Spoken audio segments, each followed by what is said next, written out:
preparation.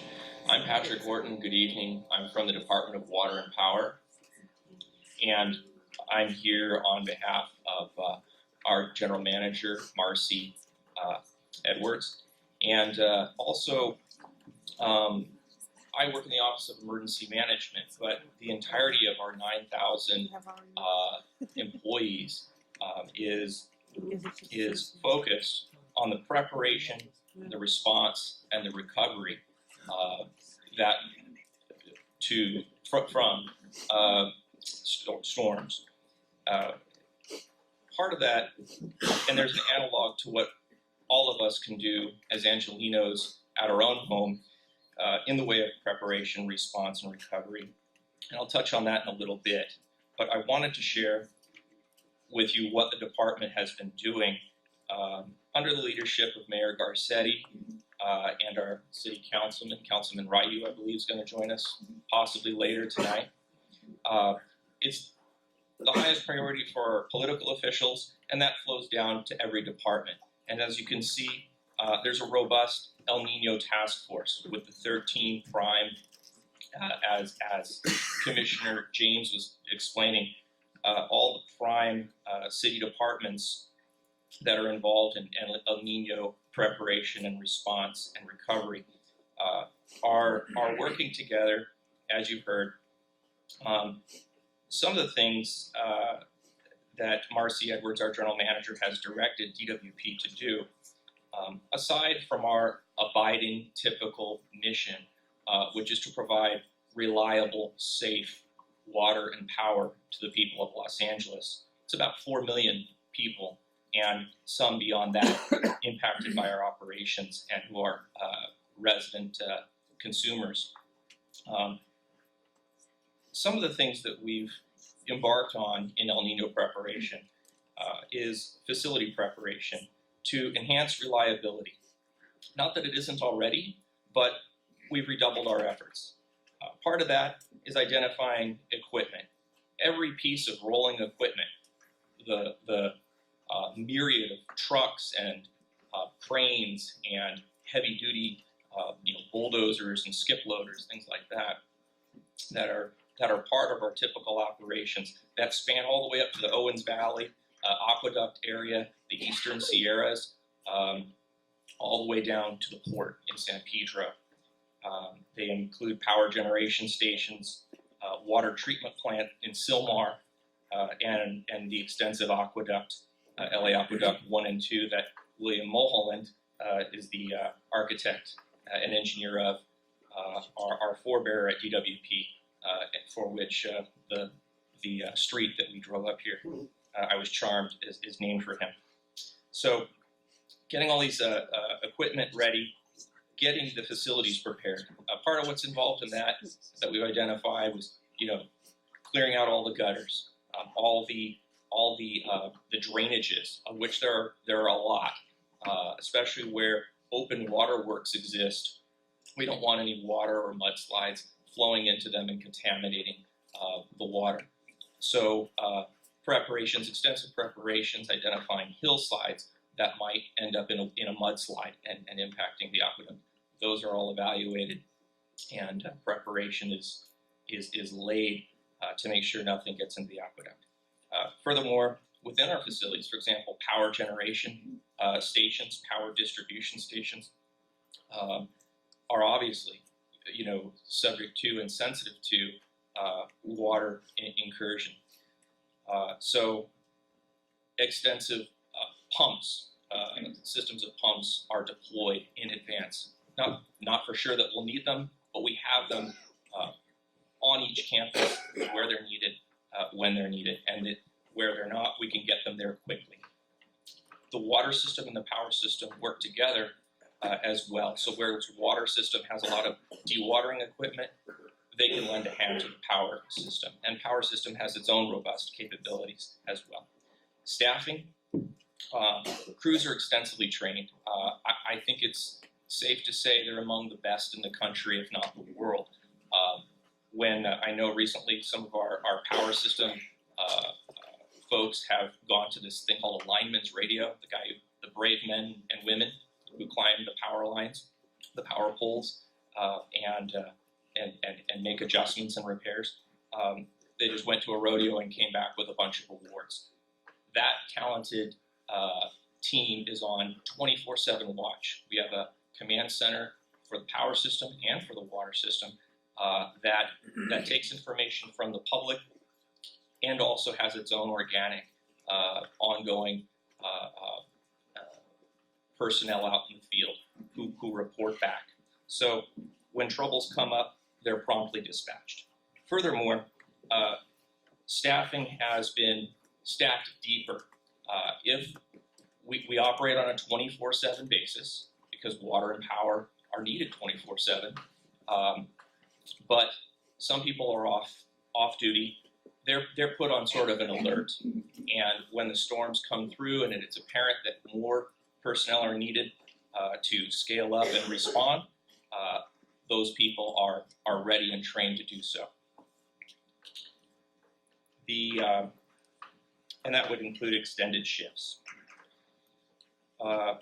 One example of, and as some folks have said earlier, we've had a pretty light, I think Chuck said 3 inches. 3 to 4 inches throughout where we were in the city. So about 3 to 4 inches is pretty mild compared to what we've been girding up for. But nonetheless, we did have an outage, for example, in Los Feliz yesterday. And just to give yesterday as a snapshot, service calls went from, on the low end, 200 all the way up to 6,000 service calls. By this morning, Thursday morning, when we had our El Nino task force call at 10 a.m., they were down to 1,000. So you can see the expediency born of the talent and the resourcing that DWP has invested in on behalf of its customers. You can see how that's borne fruit. So Los Feliz has got its power back on, and it was a pretty extensive job. It happened in the noon time. It was still down by 4 p.m. yesterday, and it was up by morning.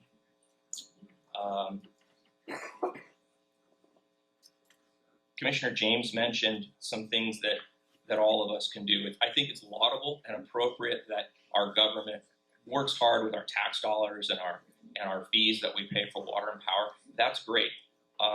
But like the fire chief said, it's a shared responsibility.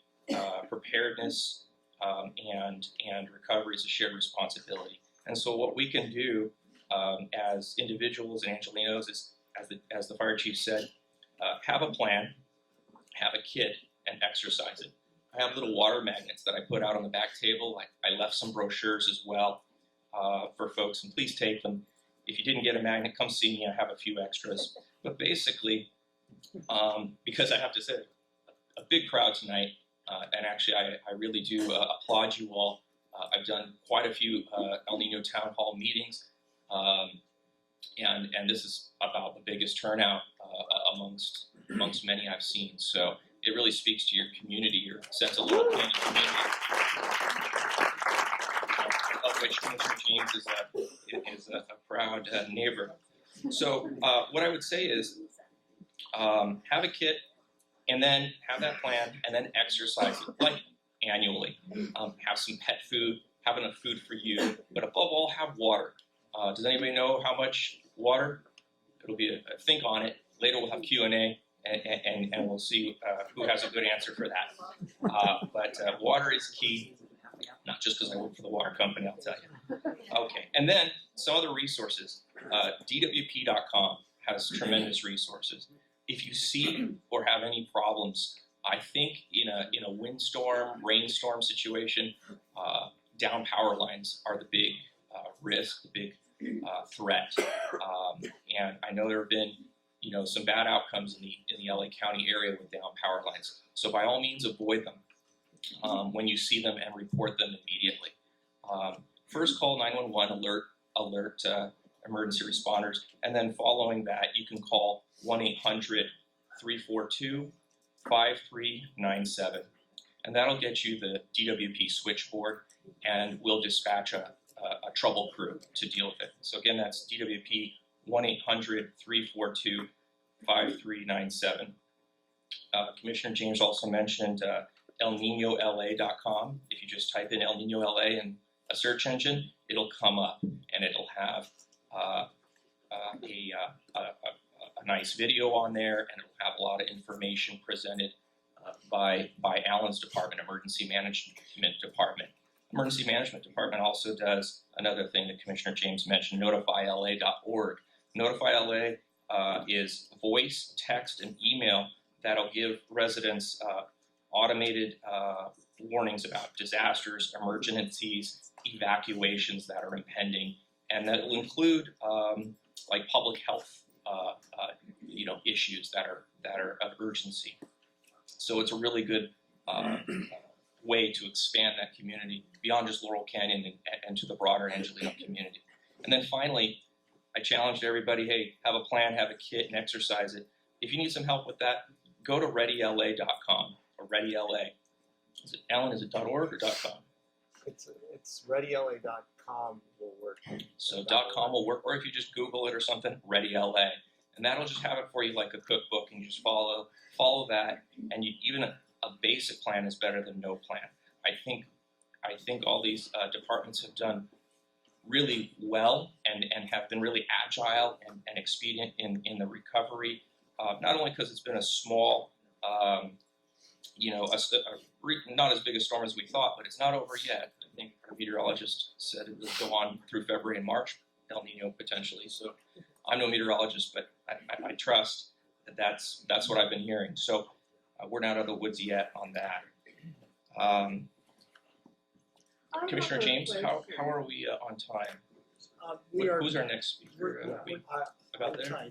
Yeah, I have a question. Oh, yes, ma'am, please. I'm on Kirkwood, right? Yes. And like for years we have problem with electricity. The slightest wind, it's off. If it's rain, it's off.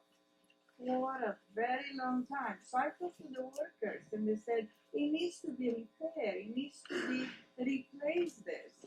And I'm talking about, I'm there for over 25 years and nobody does anything about it. What do you think about that? Interesting. This is the first I've heard of that. And I'm glad to hear about it. Right there, the DWP.com website and the 800 number I gave you, the 1-800-342-5397. Have you called and shared that with them? I mean, I talked to the water. They said, well, nobody does anything about it. The workers in the field should report that back. But if they don't, and if you're not seeing movement, I urge you to call it in. It'll get documented, it'll get processed, and they'll investigate why your power's not as reliable as it ought to be. One thing is when you describe the wind, oftentimes the wind will blow branches. One of the mitigations that we did. The wind, is the rain, and even if it's too hot. So exactly when you need the most, you don't have it. What? And it's Yeah. not Our reasonable. neighbor, And you would vouch for that? Right here, Aiden, he vouched for good ground. Listen, the power's always on. Mm-hmm. At least 2 or 3 times a year. We have cards that people are. Yeah, by all means, please put a card in, because we'll follow up. And as Commissioner James said, we'll get you, written responses back. But what I would say is wind and rain often cause power lines and trees to impact. That's one of the things that we've aggressively pursued is cutting the trees back. And we'd like to get your comment on that. So please do write a comment card. Alan, shall I turn it back over to you? I see the Councilman Ryu is here, so I better conclude. I'll be available for Q&A. Thank you.